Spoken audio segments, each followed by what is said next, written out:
fellow booktubers, my name is Lauren and you're watching Dreams Books Courage, and today I am filming my 2017 reading and YouTube plans video. And I feel like to talk about my reading plans for this year, I need to first start off by talking about my reading plans that I had last year. And if you want to know the specifics of what my plans were last year, I'll leave a link to that video down below. But basically, one of my first goals was that I wanted to read on a bunch of different mediums every single month, and that was like reading ebooks, audiobooks, reading more graphic novels, and things like that, which I think are good, but I have so many books on my TBR that I think that that was kind of a bad idea for that year. And I still have a lot of books on my TBR that I still want to cut down, so I'm definitely not going to be doing that this year as well. I did read more graphic novels, ebooks, and audiobooks than I usually do, so I feel like I did improve in those areas anyways. And one of my other reading goals was to read 60 books in the entire year of 2016, and I definitely did not complete that. I did not know what I was getting into because I just had so many books to read for a class. And so after that, I got into such a big reading slump after my spring semester. It's just so hard to plan those things like reading challenges because you just never know how the year is going to go. I just had an average reading year last year and I'm completely fine with that.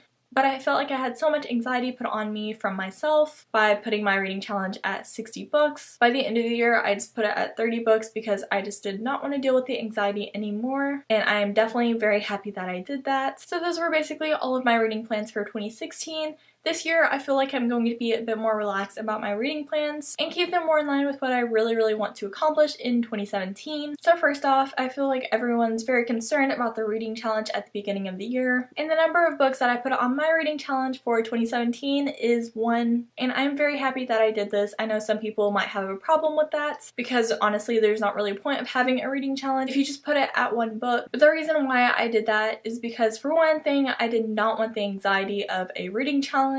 It puts so much pressure on me and I feel like it really doesn't need to. So this year mine is just 1 and I've already read 1 book this year. So technically I've already completed my reading goal, which is really great. It makes me feel a lot more happy than whenever I plan on reading 5 books a month. I just got so anxious over it and I feel like it took time away from other things that I wanted to do with my life. And so if this just makes me a little bit happier, then of course I'm going to do that. The reason why I even put anything on my reading challenge is because if you don't, it just keeps showing up on Goodreads, so I might as well just put 1 book. So I'm definitely doing good on that challenge so far. And then I only have like 3 other things that I really want to accomplish this year. The first one being that I want to reread 6 books, and I feel like this will be pretty simple for me, especially since I'm pretty sure I have to reread 2 books for my classes this spring semester. And then I'm already rereading City of Bones, and I plan on rereading City of Ashes, and I really don't think this will be that hard, but I do feel like I need to reread my books more, and I do really enjoy rereading my books, so I'm very happy with this challenge, and I think that it won't be too hard to complete as long as I reread a book every 2 months. And then my next challenge is to read 6 classics.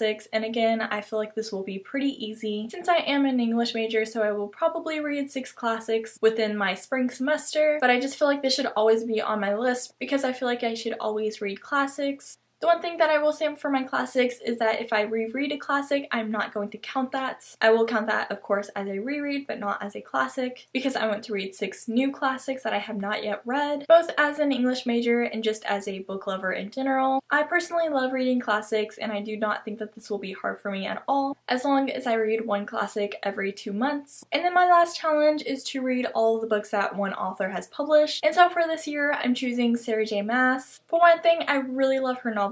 She's one of my favorite authors of all time, but I also feel like I need to reread the ones that I have already read by her because there are still books coming out in those series and I've forgotten a lot of the plot points. And so for this challenge, I will have to read 10 total books, which I don't think will be that hard because I love reading her books, even if they are some larger novels. And within that, I'm counting the books that she is publishing this year as well. So that means rereading all of the Throne of Glass books plus Empire of Storms and the one that's coming out this year, and then rereading A Court of Thorns and Roses, and reading A Court of Mist and Fury and the 3rd novel that is coming out this year. Plus, if she publishes anything else this year, I don't know if she is planning on that. But if you know if she is, definitely tell me down below. Either way, I think I'll have a lot of fun with this challenge, and I can also count some of these as rereads. And another thing that I want to try to accomplish, but I'm not really making this a challenge, is to cut my TBR down to 50 books. Right now, I think I'm in the upper 60s, so that would only mean like reading about 20 books, which might be a little bit harder since I do have to buy some more books for my spring semester classes, and of course my fall semester classes whenever I get to that as well. So we'll just have to see how that one goes, but either way, I'm completely fine. And then for my YouTube plans for 2017, of course I want to keep making the videos that I'm currently making.